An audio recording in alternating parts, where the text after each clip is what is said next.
Okay, people, where we left off last time on page 41 of the Edna Coffin book, I want to continue with the words that are listed on page 42, etc. A number of statements I'll be saying are going to be repetitive, but you know my methodology. It's the whole pedagogy. The whole idea is you hear a concept, you understand something of it, it gets repeated again, again, again.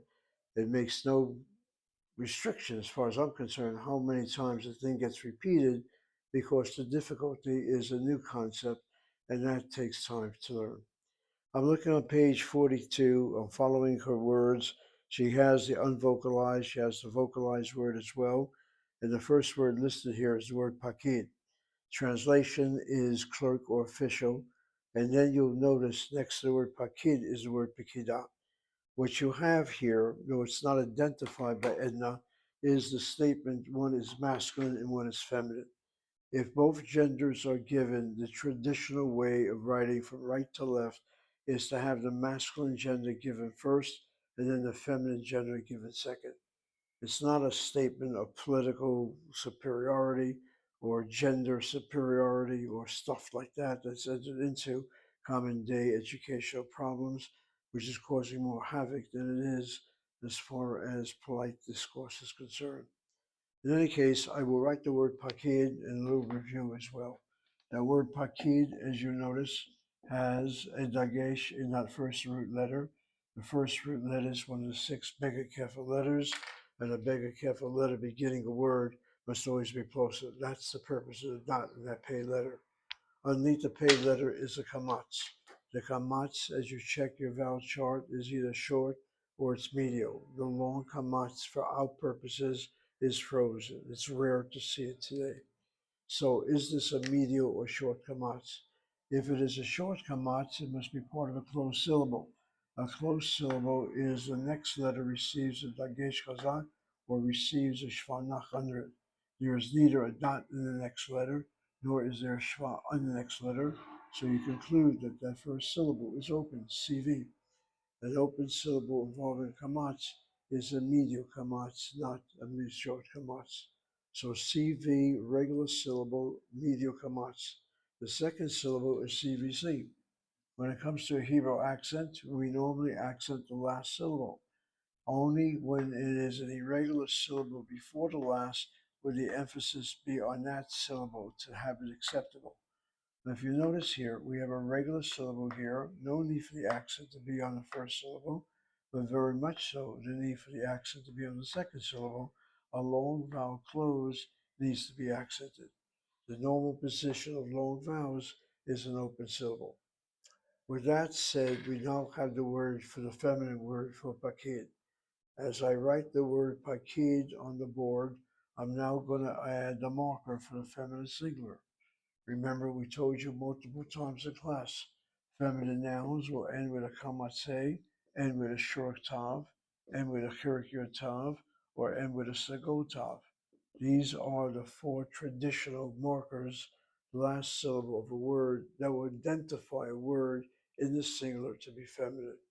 The kamatse marker is the most common marker of a feminine singular word. And sure enough, I add my kamatse. And now watch the phenomenon. If I leave it the way it is, I've got syllable number one, syllable number two, syllable number three. We're told that the Hebrew medial vowel kamatz is either accented or one place removed from the accent. In the case of pakid, two syllables, the accent is one place removed from the kamatz. In the case of so-called pakida, the accent is on the last syllable. This kamatz is two places removed and reduces to a shvana. That is why your text has pikida, not pakida, as a feminine singular. It's a question of an additional syllable, and the accent is on that third syllable, and the first syllable loses kamatz. As the word is now given, now you syllabicate.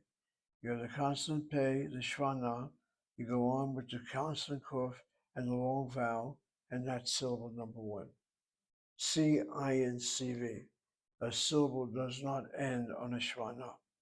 Second syllable is CV, and as we told you multiple times, A last letter hey is normally the sign of the vowel ah that precedes it. It's not a real consonant on its own. So we write it this way, CV, and the last letter C in brackets. Pikida is the feminine word for a clerk or an inspector or words of that nature. The next word is rofe. As you notice there, rofe is the word doctor. The doctor that's implied is a medical doctor, not a doctor who has a PhD or any other degree that warrants the term doctor in English reference. It's a doctor that deals with refuah, that deals with medicine, that deals with health. That's a rofe. And so you see the word rofe for masculine singular, and rofa'ah is the feminine word for doctor. And that word rofa'ah, an issue here deals with how people say that word. I've heard multiple times, even from Israelis, who say the word rofa, rofa. It's not rofa, it's rofe'ah. And the problem is that aleph letter, I guess. And the problem is Hebrew syllabication. When it comes to rofe, it's less of an issue. Rofe, two syllables, CV and CVC. When it comes to rofa'ah, notice where the problem comes in. That medial vowel, that long vowel cholam, should be part of an open syllable. But when people say rof, rof, they're closing that first syllable. Furthermore, they don't bother to sound the aleph. They say rofa. This is what I hear people say, rofa. The word is not rofa, it's rofe'ah, and it's not rofa'ah. So two ways of mispronouncing this word. People would say rof and then say ah. That's wrong. People say rofa. That's wrong. The word is again ro. First syllable CV open. Second syllable C iron, CV, and C in brackets. Rofe'ah. Rofe'ah is the proper pronunciation of a medical doctor, female, singular, Rofa'ah. The next word is another problem. If you take a look very carefully at the unvocalized Hebrew, the word shiur translates as lesson. A shiur could be a class even. But okay, let's take the word lesson. And you see it with unvocalized Hebrew, the shin, the yud, ayin, vav, resh. You notice it with the vocalized Hebrew, and there's no yud after that shin with the vocalized Hebrew. What's involved here? Okay, to begin with, the word itself, with vocalized Hebrew, is how you start your analysis. The word shiur, the proper spelling of shiur, vocalized Hebrew, is like this. You then begin to slavicate. The shin has a chirik under it, so it's CV. That chirik is a short vowel. The short vowel should be part of a closed syllable, but there is no dagesh in the laryngeal letter ayin, never, and there's no shvanach under the lion in this word. So we're forced to say that the first syllable is open, short vowel. If that's so, it should be accented. When you have an irregular syllable in the middle of a word, the accent should be there. But then you look at the second syllable. Here you have a clear case of CVC, long vowel, close, definitely needs the accent. So we accent that last syllable as expected, but what do we do with that first syllable? And that's where the problem comes in. Should not the first syllable have a long chirik and therefore avoid the whole question of syllabication in this issue, as you see with the unvocalized Hebrew? Or do we have another explanation? The other explanation is when you have a short vowel followed by a laryngeal letter which does not have a shvanach under it, cannot be doubled, and somehow stays in place, it is called potentially closed, skura bakoach. Meaning, if you can take a dagesh chazak, you will definitely find one there in the ayin. Shi'ur. It happens with laryngeal letters where you have short vowels preceding them, and we somehow say it's permissible by the theory, by the suggestion, by the hypotheses of closed by the power of saying that word, skorabakor. And in English, it's called potentially closed. And when it comes to writing unvocalized Hebrew, Edna has no problem putting that yud there. She's not interested in slavication, and that yud there is meant to create the sound of the e. That's why the unvocalized uses the four letters, the aleph, the hey, the vav, the yud, indiscriminately to create sounds. They're not interested in the vocalization, as vocalized Hebrew must insist upon. Okay, we continue with the word shiur. The next word is shalom. That word we discussed so many times. And then you have the word safa. That word safa. Notice she gives you the plural of the word safa, safot.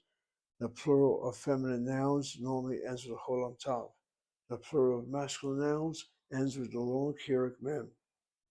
And so you have an example here and there. She doesn't bother to give the plural of pakid or rofe, but she does with safa. Why so? I don't know. Well, let's talk about that word safa. In the language Hebrew, there are two basic words that translate for language. One is the word lashon, and one is the word safa. Safa comes from the mindset of the lip. Svatayim, for example. Well, let's first get the word down. Safa. Safa is language. And then you have a word in Hebrew called svatayim. And then we tell you something about a marker known as the duality marker.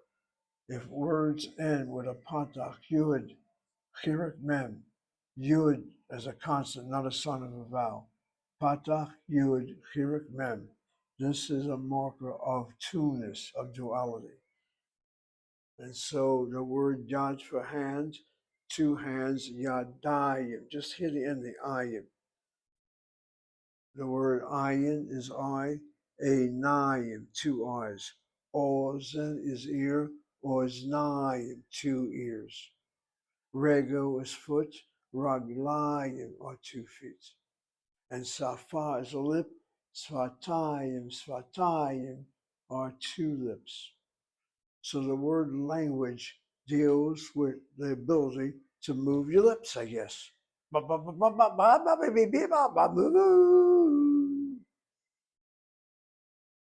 Lips. The other word deals with another part of the mouth called the lashon.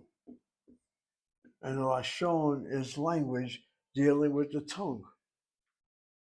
So you got 2 concepts in the ancient mind that somehow is associated with language making. One is the tongue and one is the lips. And of these 2 words, the word that dominates for the word language today in Hebrew is the word safa. And then you got another theory going around, that the word lashon will be only used for sacred Hebrew in this case, the sacred use of Hebrew, lashon hakodesh, the holy tongue. Just hear the English, holy tongue. We don't say holy language, holy tongue. And there are Haredim, there are very Orthodox Jews, among many others, I'm sure, who will not use Hebrew in everyday speech. They will not use it in business affairs. They will not use it in everyday activity because they feel by doing that you are murking the Lashon HaKodesh, the sacred tongue. They'll use other languages, Yiddish, English, French, whatever. But Israelis as a group don't see Hebrew strictly as Lashon HaKodesh. It's an everyday safa. And so that's implied with that word safa, whereas the sacredness is implied with the word lashon. Letters of the sin, not with a shin, safa. Okay, with that said, you have that word safa that's given. Safot is the plural. Again, the markers of the feminine, singular. In a plural, remove the kamatse, remove the sekotav, remove the kirikotav, remove the shurtav. In its place, put the long cholam tav. That's a sign of the feminine plural. Safa, safos.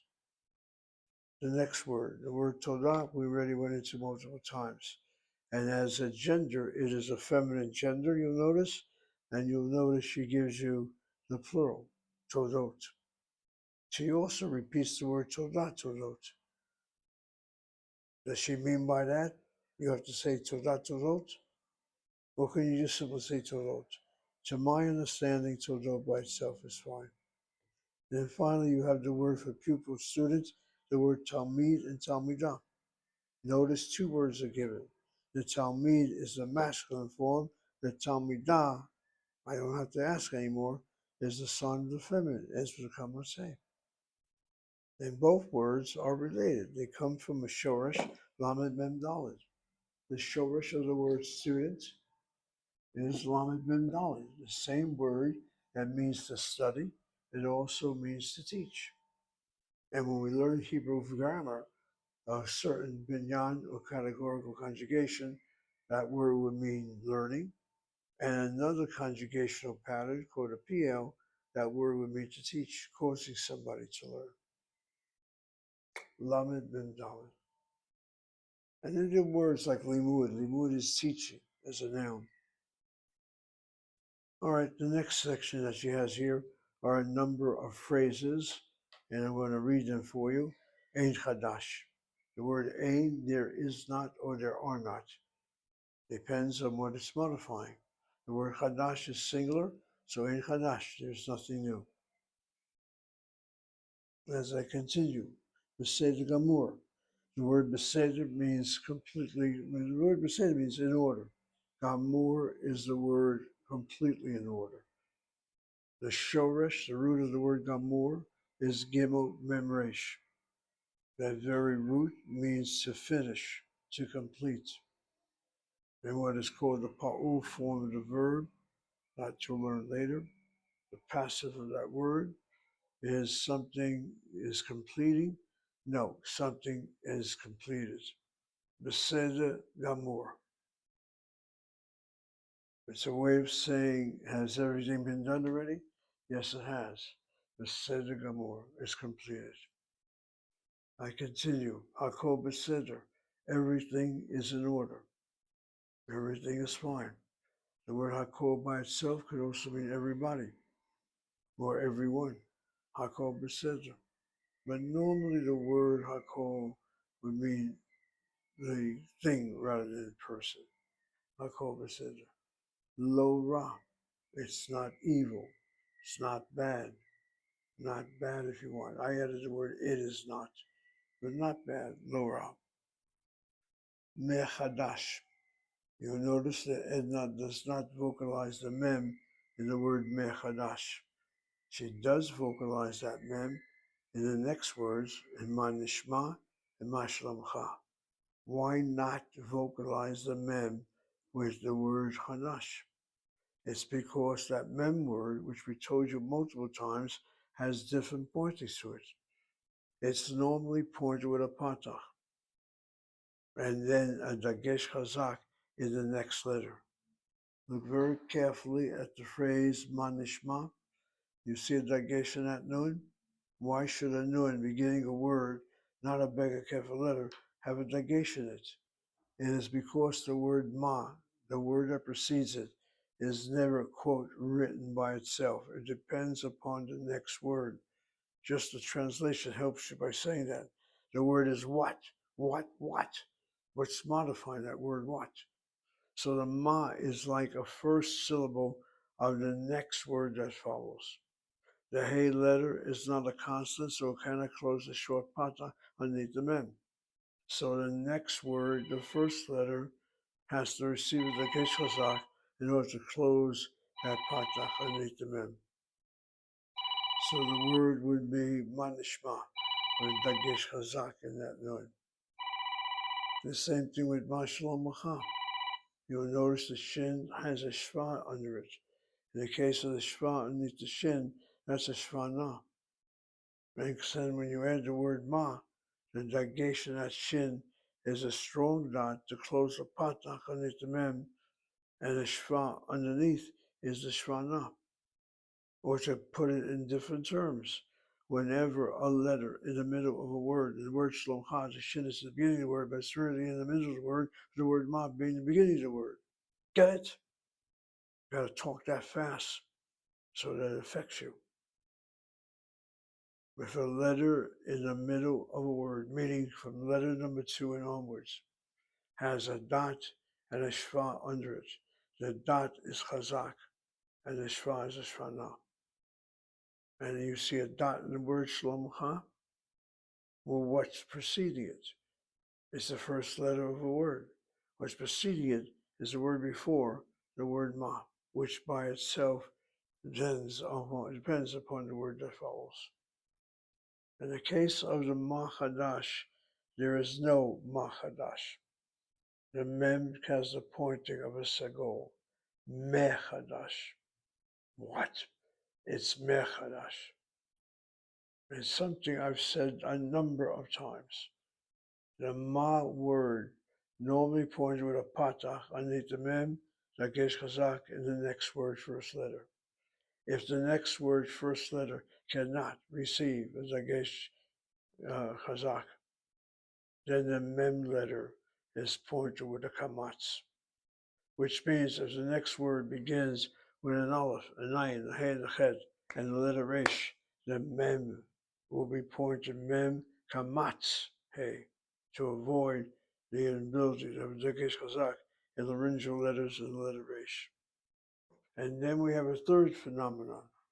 If the laryngeal letter, not the resh now, has a miyu kamatz under it, like in hadash, then the mem word is pointed with a segol. That's why, in my opinion, Edna Coffin leaves the vowel off. She doesn't explain why. She just leaves it off. And I guess for many students, if they have the ability to ask questions like this, they will ask, why? How come? You don't have the explanation. Okay, that takes care of that. And if you take the word shlomacha, again, you got something here that could be much of a problem. Let me write that word shlomacha on the board. Again, it's a question of pronunciation of the word itself. There is a tendency in Israeli speaking not to pronounce the word properly. An Israeli speaker can do that. That's part of the native language. But if you're learning Hebrew, it would be good to pick up the proper syllabication and therefore pronunciation of a word. I write the word on the board.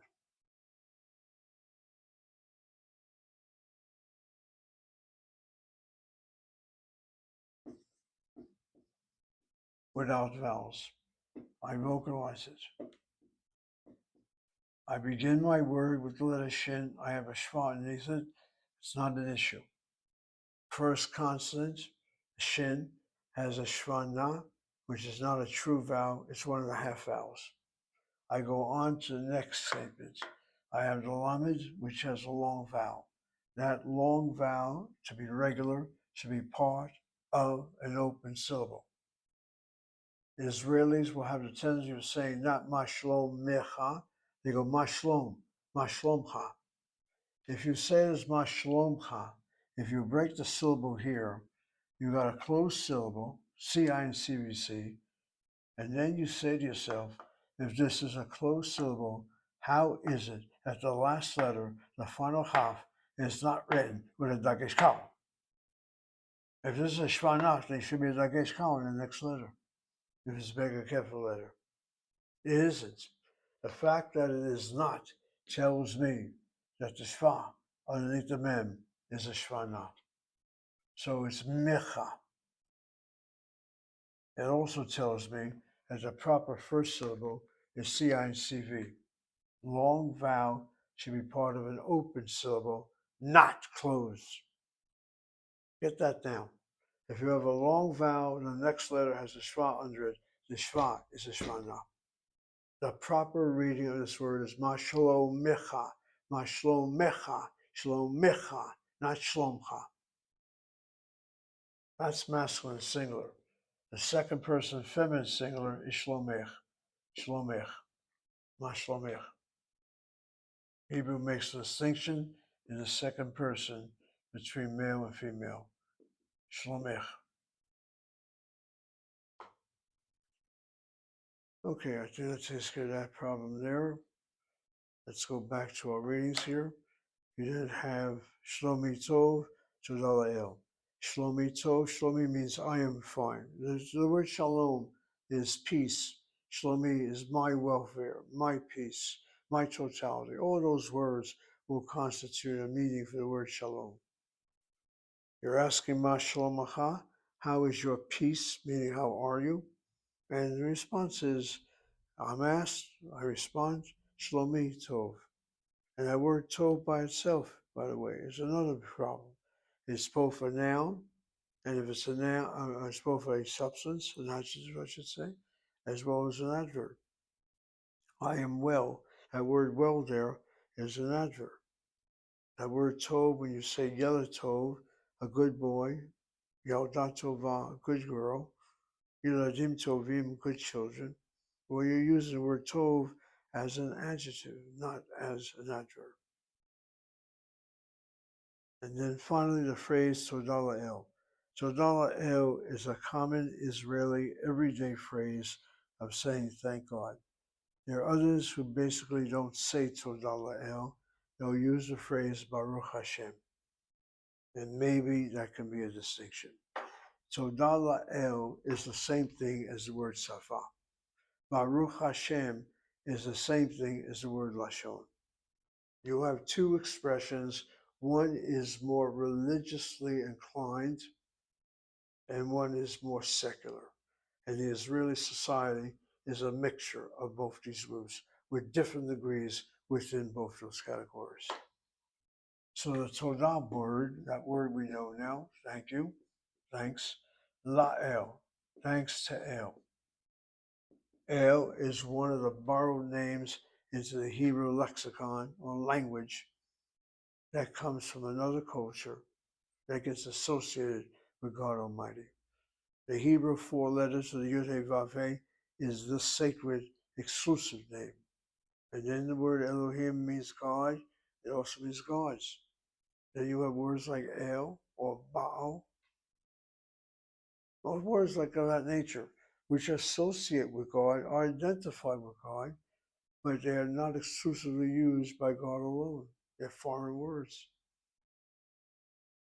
And the secular Hebrew, thank you, La'el. They would use a term that's, quote, secular compared to the Yud He Vav He that's more sacred, religious. And so other people say, Baruch, blessed. Baruch Hashem. That word Hashem, blessed is the name. Blessed is the essence. Blessed is the Yud He Vav He. And just look, forget about the names. Hashem versus El. Or the name versus, the word El. It's a greeting. One has Baruch, blessed, and one has the secular phrase, thank you. And is not concerned with religious ideology. If she is, it's just part of the vocabulary. But Todah El is a common, everyday Israeli phrase. So is Baruch Hashem, but the Baruch Hashem will carry with it a more religious connotation, whether the person who says that knows it or not. Okay, we then take a look at what the text now has. She has different readings that are found here, which are unvocalized Hebrew. I'm going to read the unvocalized Hebrew on page 43, and not going to read it, not with the names who are saying it, just the lines themselves. Shalom Aviva, Shalom Uri, Ma Shalom Ha. Notice she has a point here, Ma Shalom Ha, so that you don't confuse whether you say Shlomech or Shalom Ha. So the second line, Shalom Uri, she's talking to Uri, Ma Shlomecha, how are you? His response, Shlomi Tov, Todah, Ma Shlomech, how are you, feminine singular. She then responds, Beseder, okay, Ma ta'oseh b'Yerushalayim, what are you doing in Jerusalem? And then he responds, Ani student b'Università, I am a student at the university. And word student, again, is used for higher education. The word Talmid, student, is used for the 12th grade and down. 12th grade and higher is student. She then responds, but he says he's a student at the university. Gamani student teach. I'm also a student. The difference is one is masculine, that's student, and one is feminine, that's student teach. Then he asks Ma'at Romedet, what are you studying? If we ask to vocalize that word Ma'at, the Ma, the Patach, and the Mem will go with a Kamatz. Why so? Because the letter Aleph in the word At, you, feminine singular, cannot take it against Chazak, and so we're told that the Patach before the original letters are going to increase to a Kamatz. In the word Ma, the next letter can't be doubled, so the Patach avoids the doubling by going from a Patach to a Kamatz. So what are you studying? And Aviva responds, Ani lomedet safot. I am studying languages. Ma talomed, what do you study? And his response, Uri's, Ani lomed historia. And again, the historia is secular history. Jivrea Yamin, we said, is more or less religious history. On page 44, a new reading. The Hebrew above has an English that follows down below. It's a conversation between Johnny and Yossi. Both are masculine gender. Johnny, you see the vocalized hero? In brackets, she puts the word Zion, Zachar. For Yossi, in Sograyim, in brackets, she puts the Zion, Zachar. Yossi, Shalom. And Yossi responds, Shalom, Johnny. Ma shlomacha, how are you? Beseder Gamor, absolutely okay. Beseder Gamor, completely fine. I tell him maybe university, do you study at the university? And Johnny responds, Lo, Todala El. I'm not studying at the university, thank God. I tell Sebi Yerushalayim, what are you doing in Jerusalem? Ani Pakid B'Memshalah. I am an inspector or clerk B'Memshalah in the government. The word Memshalah is government. Ha-Memshalah is the government. The bet comes along, strikes out the hay in the government by Memshalah. You can also read it as Bim Memshalah. I am a clerk in a government. It doesn't make sense in a government. I take a look below. I see the word. I am a clerk in the government. So if I'm a clerk in the government, then what you're going to find there is a different type of pointing. Inza is ba, Amemshalah.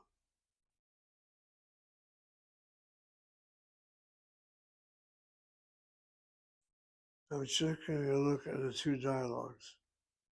I guess that English dialogue does translate to Hebrew. Yes, it does. Okay, I now continue. Johnny says, Ani Pakib Amemshalah. I am a clerk at in the government. And then Johnny asks Yossi, Vata, and what about you? And you? And Yossi responds, Ani Rofe Behadasa. I am a doctor at Hadassah, at the hospital. Again, a reality. That word Hadassah, spelled the same way, has two different implications. If you accent the first syllable of the Hada, that's the name Hadassah. If you accent the second syllable, Sa, Hadassah, that's the hospital. Where are you going? Johnny asked Yossi. I'm going to work. Ramani, says Donnie. And Yossi responds, Shalom, and then Hidraot.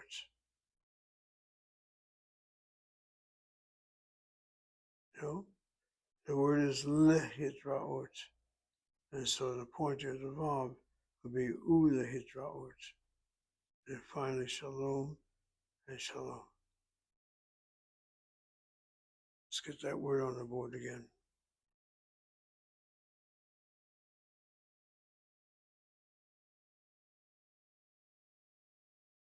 I'm double checking English. The English, I guess, is more or less the same as the Hebrew. Okay.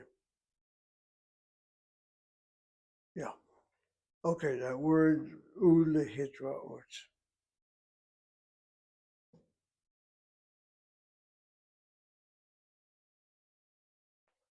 We've seen that word a number of times.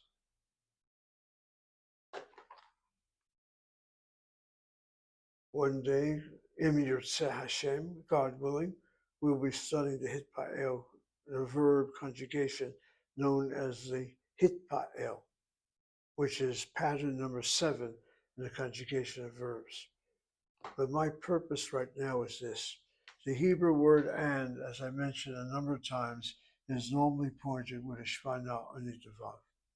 The word is a letter, A-N-D, the vav with a shva, affix the word that follows. And now what we see is the word lehitraot.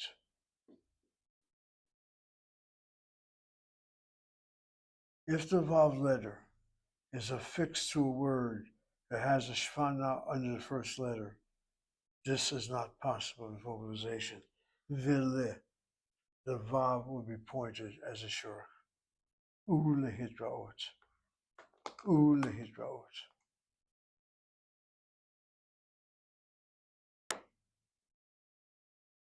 And the word lehit, watch what I'm doing right now. If I work with the syllabication of the hitraot, the shor should be repetitive. You have the constant lamed, the shvana, the hey, the chirik, closed by the shvana underneath the tav. C-I-C-V-C. The next syllable is CV, and the third syllable is CVC. Medial kamatz, one place removed from the accents. To see one another, see you again, the hitraot.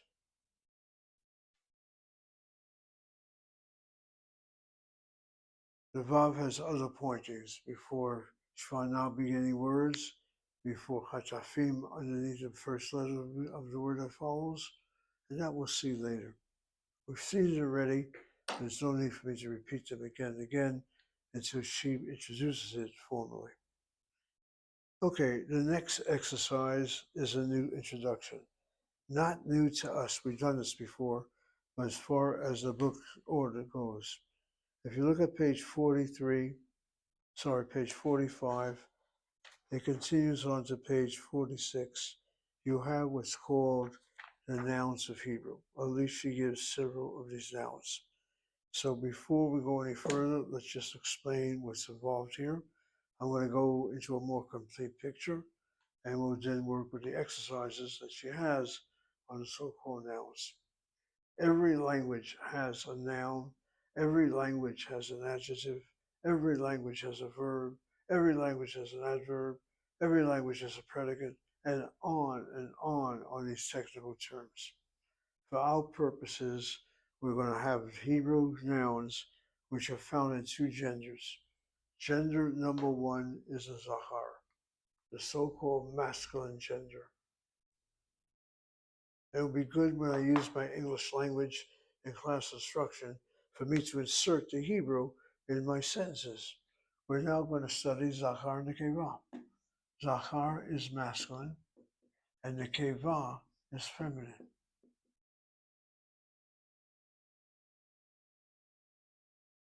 My concern now is not so much the syllabication, but the words themselves.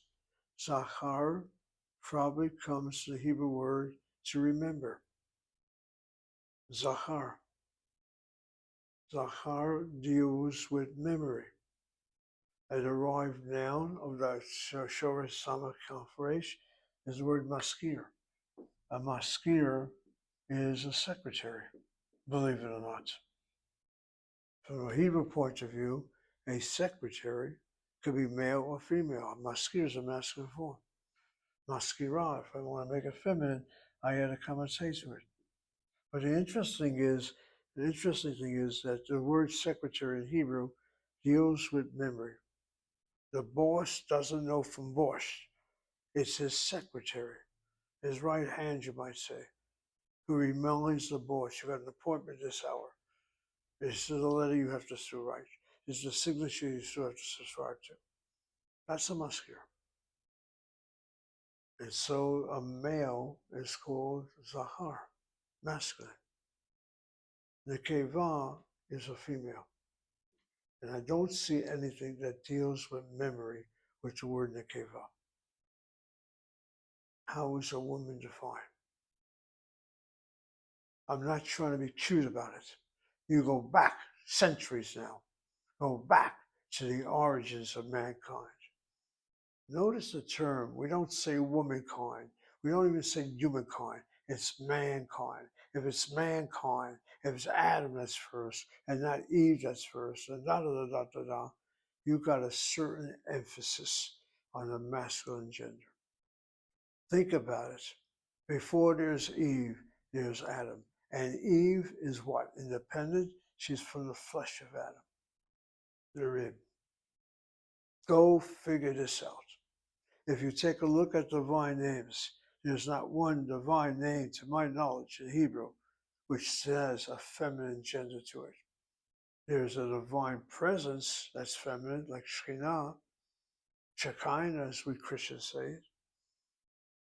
It's the masculine gender in history. We don't say herstory, we say history. And I guess the definable characteristic for a female centuries upon centuries upon centuries ago is the opening of the body from which you have the semen put into an egg coagulated and you have the birth of a child. The female gender is a significant opening, and that's how a female is called, by that shoresh that means opening, the keva. It's not a biological insult. It is a universal observation. All women have that opening. And the purpose is not to curse. The purpose is birth. And how significant is that opening for birth? For the last 2,000 or more years, Judaism defines the birth of a baby, not by the semen or the sperm of the male, but by the mother that conceived the child. That's the Jew. Back to our nouns now. When it comes to a masculine noun in a singular, there isn't any particular marker. When it comes to a feminine marker or feminine nouns, you have the hamatse ending, the sego sav ending, you have the shurik tav ending, and you have the hirikir tav ending. These are the four forms. Edna concentrates primarily on the hamatse, or possibly a hirikir tav she throws in. As far as the plural is concerned, the feminine plural is long colon tav. As far as the masculine plural is concerned, it ends with a hirikir mem. There is no special marker of the masculine singular. That's rule number one, stage number one. That's what she concentrates on. We go to stage number two now. If a word in the singular and the plural has the marker of the masculine and the feminine, you follow the gender of the singular masculine. The word I gave many times is the word shana, the word for year. The plural of that word shana is not shanot, it's shanim. That word is not masculine or plural. You treat the word as feminine, based upon the singular shana. The other word that's very common that shows that same problem, only this time here, you have a word, both the singular, lila, and the plural, leilut, have the markers of the feminine, but the word is masculine. You would not know that. It's revealed with an adjective. It's revealed with a verb, whatever that accompanies this word. We say Laila Tov. We don't say Laila Tova. Good night. So there are exceptions where the singular and plural look of one gender, it's however of another. Another word that comes to mind that has both the singular and plural of one gender, but it is of another gender, The common word also, the word derech, which means road, and the plural is rahim.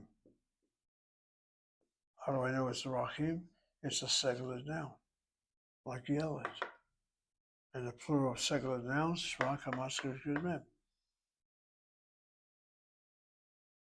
But this word looks masculine completely. It's a feminine word. All right, Edna doesn't go into all these details.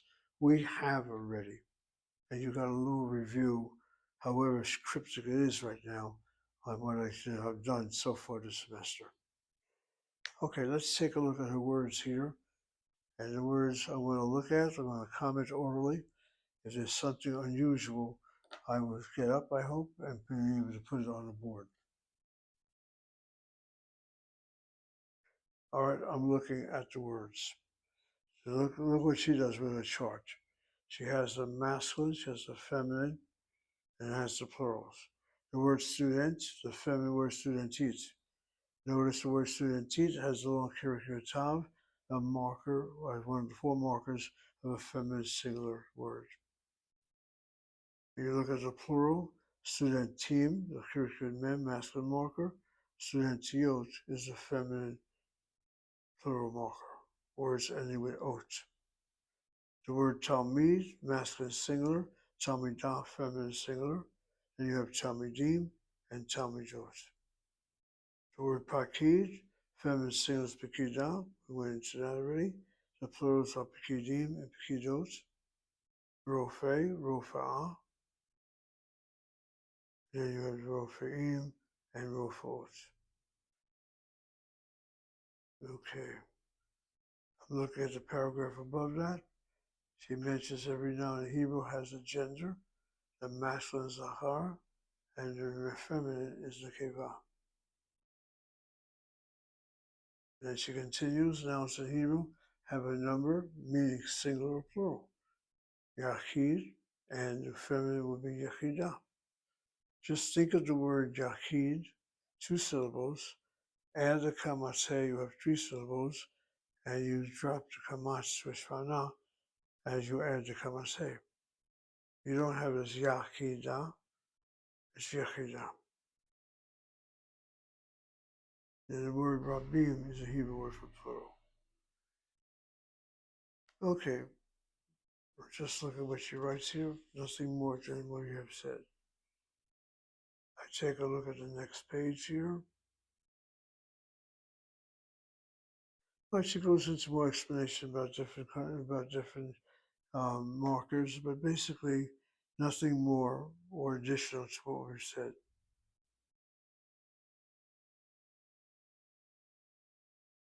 She speaks of the term inanimate nouns. An inanimate noun is a noun that's not living. So the word shiur is a noun. The translation is lesson.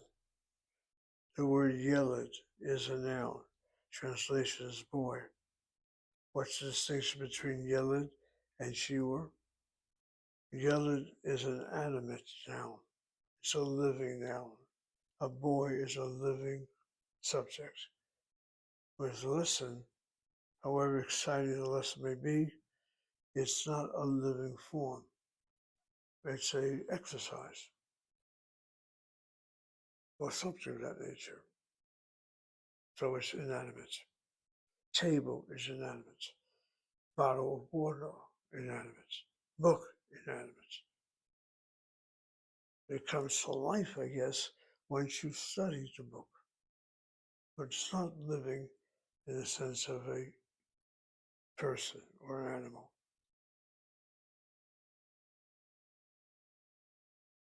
Then she has a paragraph. Well, let's just take a look at the words that she has here. She has the word shiur, shiurim, sefer, sefarim. Again, the word sefer is a singular noun. The fact that the word is a singular noun does not determine its gender. It just so happens that sefer has no marker of the feminine, and so you assume it's a masculine word. The word avodah, the word memshalah, are both feminine words. You know that she puts it in the column of the feminine. And so it's avodos, the common say becomes cholam tav, and memshalah is memshalot, the common say becomes cholam tav. And then she has a paragraph which is interesting as far as information goes. It's not necessary in the beginning Hebrew.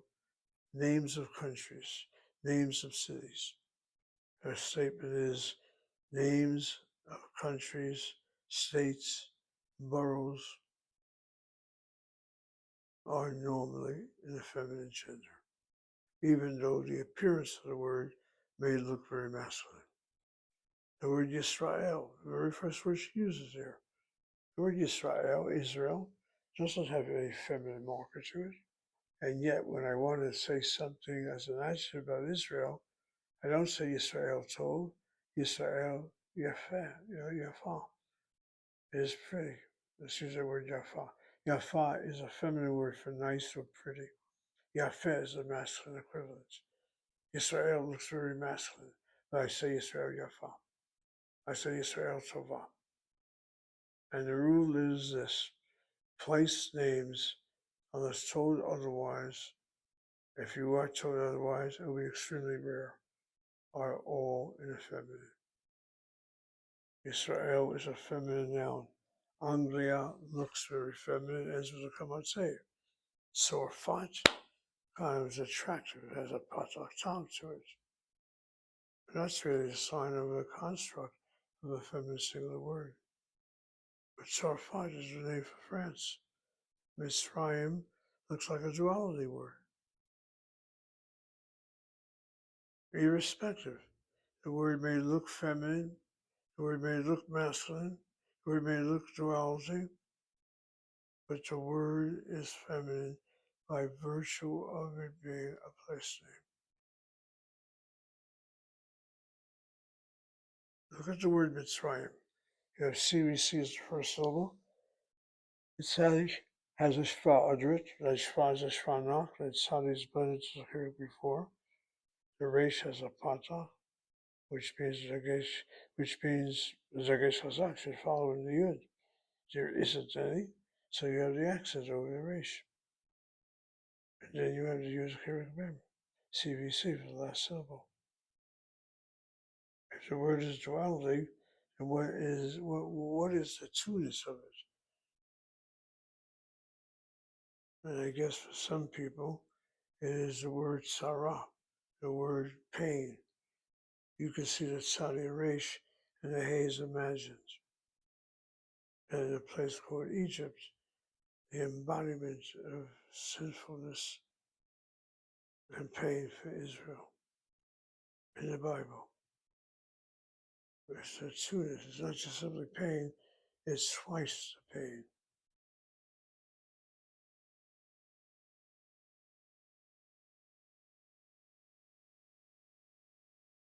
Okay, the word Anglia is interesting. If you see it at CVC, the first syllable.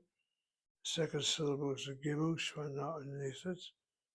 The lamed is a consonant. The short kirvan is a lamed. The geshasak and the yud. So the second syllable is CI CVC. The yud is doubled, and CV with C in brackets is the third syllable. And if you want to be religiously oriented, that word Anglia ends with the Yah word, suggesting God's blessings or presence in the word England.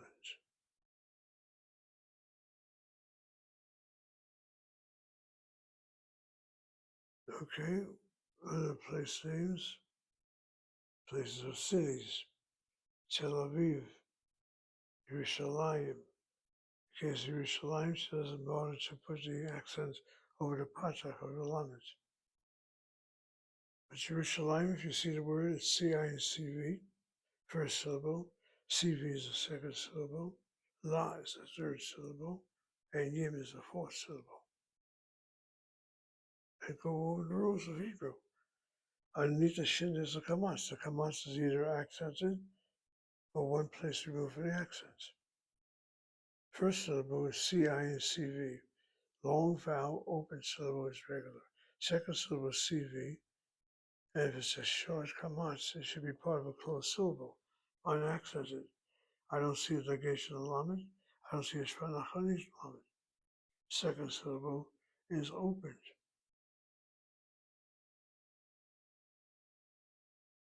But then it should be open syllable for medial kamats is fine. It should be one place removed from the accents. And look at the lamed. Has a patak under it.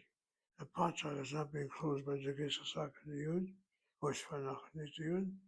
It's therefore irregular, and that's why the accent is over that lamed. Yerushalayim. Last syllable is CVC. And then, like the word Mitzrayim, Yerushalayim has a duality marker to it. And what's the two-ness of Yerushalayim? The word Shalom. As Mitzrayim is doubly the land of pain, sorrow. Sarah is pain, Mitzrayim.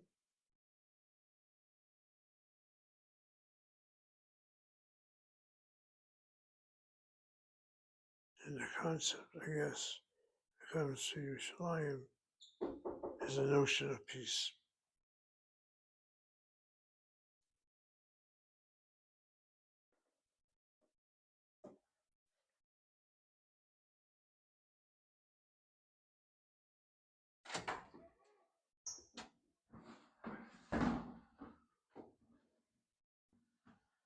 All right, let me finish up the words again. The next words are Europa. Again, all place names, cities, states, countries, irrespective of whether they look feminine or masculine, the words are feminine words. Europa is Europe. Asia is Asia. America. Look at the syllabication if you want to play with that. It's CI and CV is the first syllable. CV is the second syllable. CV with C in brackets is the third syllable. That's not the concern. All place names that she mentions in cities and states are feminine words. Okay, I think we're going to take a little break now. We're going to start with the so-called, what's called subject pronouns afterwards.